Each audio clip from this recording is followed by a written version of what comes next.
हर हर महादेव।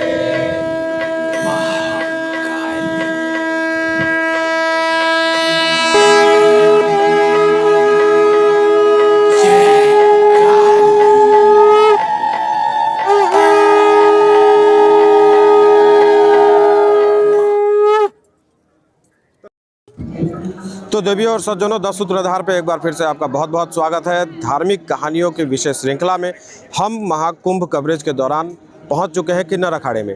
यहाँ हम जानेंगे किन्नर जो संत हैं उनके विषय में कि कैसे किन्नर अखाड़े में वो लोग शामिल होते हैं, इसका नियम क्या है और भी बहुत कुछ। तो किन्नर अखाड़ा की स्थापना 2013 में हमारे गुरुवर्य आचार्य महामंडलेश्वर डॉक्टर स्वामी लक्ष्मी नारायण त्रिपाठी जी एक मीटिंग के दौरान उनसे किसी ने ये कह दिया कि किन्नरों का सनातन के लिए गठन होना ज़रूरी है, और वो बात उन्होंने दिल पे ले ली और 2013 से ही किन्नर अखाड़ा का गठन हुआ। ये किन्नर अखाड़ा हमारे 2015 में उज्जैन में गठन हुआ था हमारे किन्नर अखाड़ा। तो उसके बाद हमारे सारे किन्नर पद्धतियों से हमारे जूना अखाड़े के साथ हम लोग जुड़े हैं। तो हमारे जूना अखाड़े के साथ सारे अखाड़े की पद्धतियों से हम लोग चलते रहते हैं।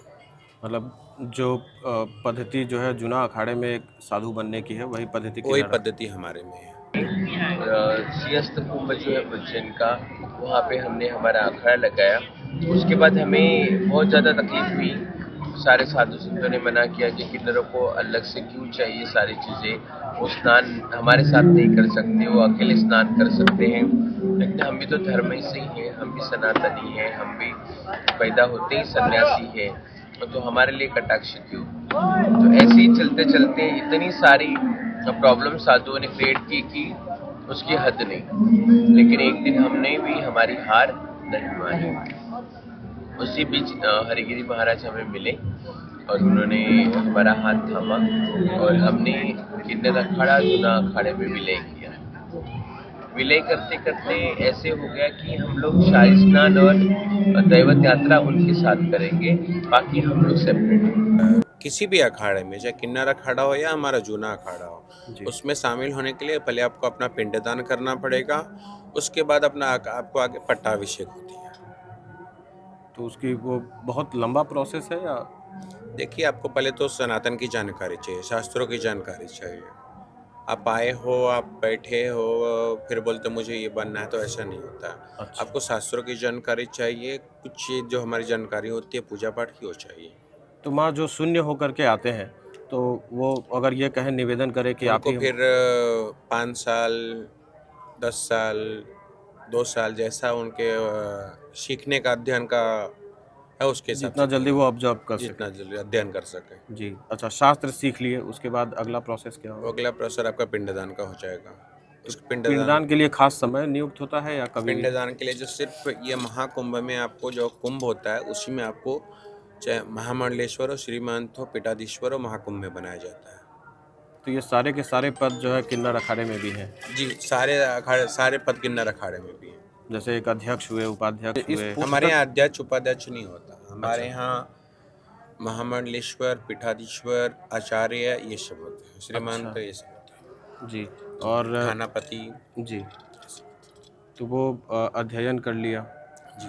शास्त्रों की जानकारी ले ली, उसके बाद पिंडदान हो गया। अगला प्रोसेस क्या होता है? अगला प्रोसेस वही, आप माया छोड़िए, संसार छोड़िए। संतों में आने से पहले आपका पिंडदान इसके लिए होता है कि आपको पीछे जो भी मोह माया आपको छोड़ के आना पड़ेगा, सांसारिक जीवन आपको छोड़ के आना पड़ेगा। अपने परिवार वालों से भी? परिवार वाले से आपको अपने माता पिता से संपर्क में। इजाज़त लेके, जी। क्योंकि देखिए हम संतों में जाते हैं, उससे भी हमको माता पिता की इजाज़त चाहिए, जिसने हमने बचपन से बड़ा किया है, जिसने हमें पाला है। जी। तो उनसे हमें इजाज़त लेनी पड़ती है, जी। या उनसे हमें दूर से प्रार्थना करके, अगर कोई माता पिता कोई नहीं चाहेगा कि हमारा बेटा संतों में, उनसे हमें दूर से आराधना करके माता पिता को, फिर हमारा सारा पिंडदान किया उनकी जाता है। आज्ञा से ही आप जो है बन सकते हैं? उनकी आज्ञा से बन सकते हैं। अगर उनकी आज्ञा ना हो तो आपको उनको हाथ जोड़ के निवेदन करके दूर से आप बन सकते हैं। अच्छा। अच्छा माँ, बहुत सारे लोग ऐसे हैं ना जो मतलब विरक्त होकर के या नाराज़गी में, गुस्से में चले आते हैं और कहते हैं कि अब हम साधु बन जाएंगे। देखिए, नाराज़गी और गुस्से में नहीं है। जिसको आपको सनातन के प्रति प्रेम है, निष्ठा निष्ठा है, जी। वही आ सकता है। वैसे तो हम शिव और शक्ति के आराधक हैं, हम उन्हें ही इष्ट देवता मानते हैं, क्योंकि शिव का हमें देवताओं में माना जाता है, जैसे देव दानव यक्ष गंधर्व किन्नर।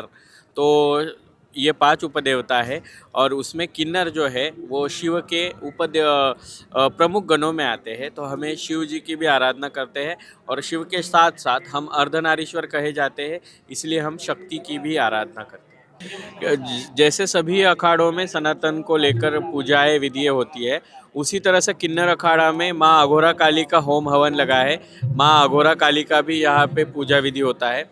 उसी के साथ दश महाविद्या की अधिष्ठात्री कामाख्या देवी है, और उनका योनि कुंड पूजन भी किन्नर अखाड़े में हो रहा है। यह अर्धनारीश्वर महायज्ञ होने वाला है, इसलिए ये विशेष महत्व रखता है। ये विश्व के कल्याण के लिए सभी पूजाएं और होम हवन वैदिक तांत्रिक और सभी विधियों से और अघोरी विधियों से भी किए जा रहे हैं। हमारे भगवान शिव इष्ट देवता है, वो स्मशान में भी रहते हैं, इसलिए हमारे यहाँ अघोर साधना भी होती है। और दश महाविद्या के भी हम पूजक होते हैं, इसीलिए यहाँ पे योनि कुंड पूजन भी होता है।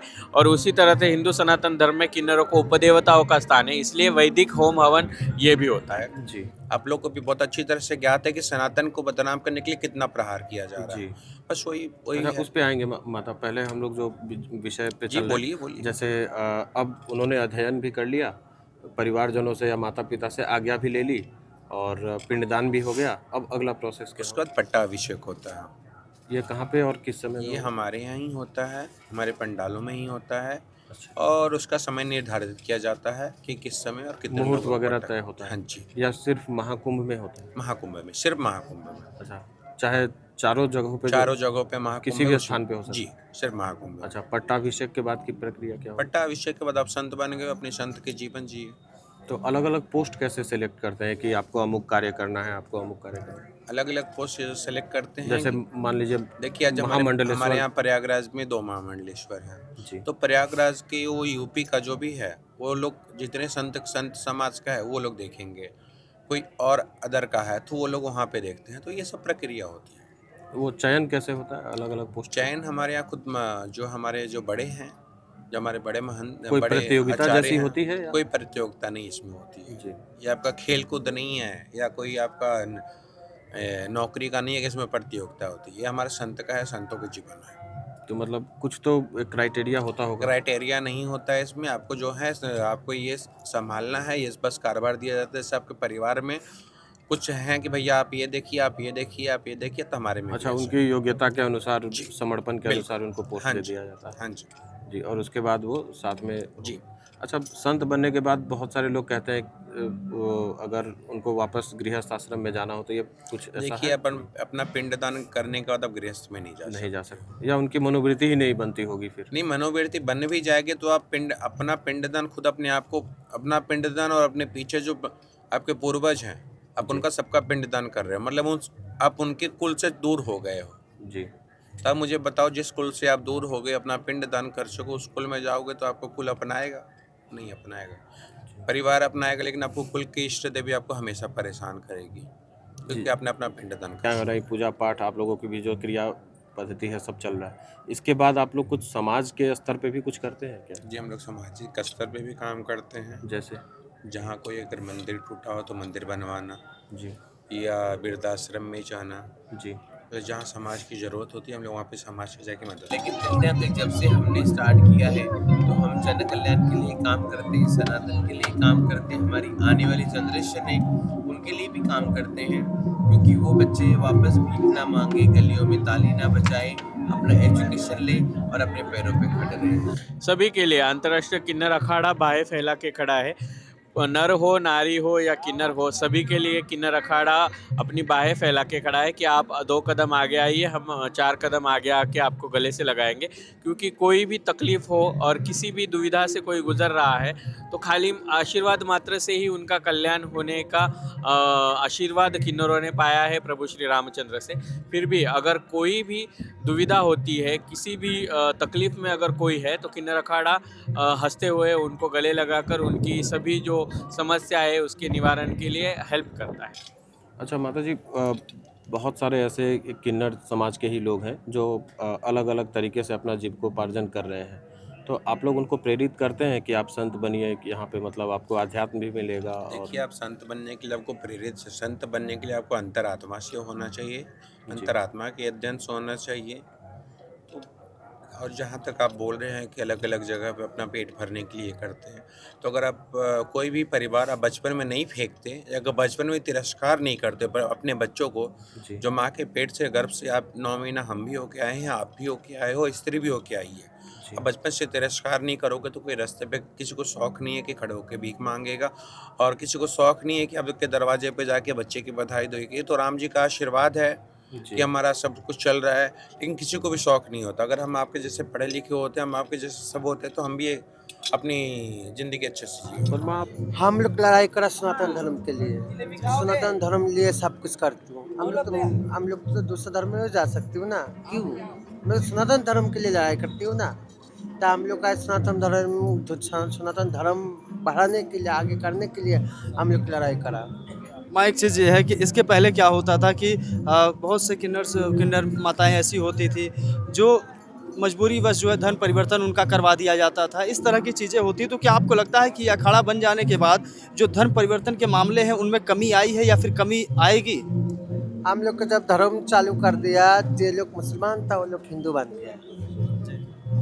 हम लोग को समझ में जो लोग अभी वो लोग सोचता है वो लोग सनातन धर्म के लिए सब कुछ करेगा। हम लोग के किन्नर को जब मान्यता नहीं दिया था, तो आपका बाजार में तो वो लोग क्या करेगा, तब वो धर्म में गया था। अभी तो हम लोग हमारे लोग को है कोई हज करके मुसलमान बन के तब हिंदू हुआ, बहुत है। अब हम लोग को लड़ाई करा सनातन धर्म के आगे कुछ नहीं है। कर 2014 के बाद जब सरकार परिवर्तित हुआ तो कहा जाता है कि सनातन का पुनरुद्धार कार्य चल रहा है, तो आप सहमत हैं इस बात से? बिल्कुल सहमत हैं। आप खुद देख सकते हो कि हमारा एक धर्म है, हमारा मजहब नहीं है।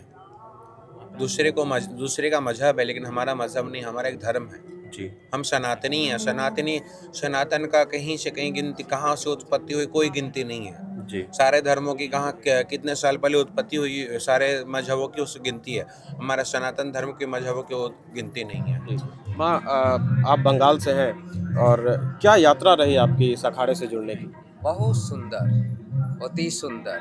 आप कैसे जुड़ी इस अखाड़े से? माई ने जुड़ाया। तो बंगाल में जहाँ आप थे, तो वहाँ अखाड़े से जुड़ने के पहले काफ़ी संघर्षों का सामना आपको करना मंदिर पड़ा? में थे हम जी। बचपन से मंदिर में थे। क्योंकि बहुत सारी माता लोगों से बात हुआ, उन्होंने अपनी स्टोरी बताई। बहुत सारा माई क्या बोला नहीं बोला मुझे मालूम नहीं। हम तो माई का पास में ही थे, माई का पास में ही बड़ा हुआ। जी। वहाँ से ही माई लोग से मिला, माई लोग का साथ में आ गया। जी। अच्छा माँ, आपके इष्ट देवी या देवता कौन होते हैं? हमारा माँ कामाख्या है। माँ कामाख्या है बंगाल की। अच्छा, कुछ विशेष प्रयोजन कर रहे हैं, कुछ विशेष अभी मोहिनी अमावस्या का दिन पूजा होएगा जी। डेली पूजा तो है, आरती है, पूजा है, हवन है। डेली मैं सुन रहा था कि आप आहार ग्रहण नहीं कर रहे हैं, कुछ खाना पीना। वो सब बात छोड़ो बाबा, जी। कितने को बताएंगे, है ना माँ? वो तो उनके पास गया माँ, हमारे दर्शक। आहार इसीलिए इन्होंने 12 साल हो गए। 12 साल से आपने आहार ग्रहण नहीं किया? फलोहारी है। फल अच्छा, केवल फल की जूस की सेवन करते हैं, फलोहारी है जी। और अन्न खाते नहीं है, लिक्विड चीज खाते हैं, पीते हैं और फल खाते हैं। माँ, तो ये किसी सिद्धि की प्राप्ति के लिए है या जन कल्याण? वो सब भगवान का कल्याण हो, सबका कल्याण हो, पाने की मंगल आशा, हो। अच्छा, इसके जग लिए कल्याण के लिए। जन कल्याण के लिए। भगवान मेरा कल्याण करो, सबका कल्याण करो, विश्ववासी का कल्याण करो। तो 10 सूत्रधार के महाकुंभ स्पेशल कवरेज में आपने किन्नर अखाड़े के बारे में जाना, और हमारे साथ बने रहने के लिए, देखने के लिए आपका बहुत बहुत धन्यवाद। पसंद आया हो, हमारी कहानियाँ आपको पसंद आ रही हो, तो हमारे चैनल को भी सब्सक्राइब कर लीजिए, दूसरों से भी कराइए। जुड़े रहने के लिए एक बार फिर से बहुत बहुत आभार, बहुत बहुत धन्यवाद।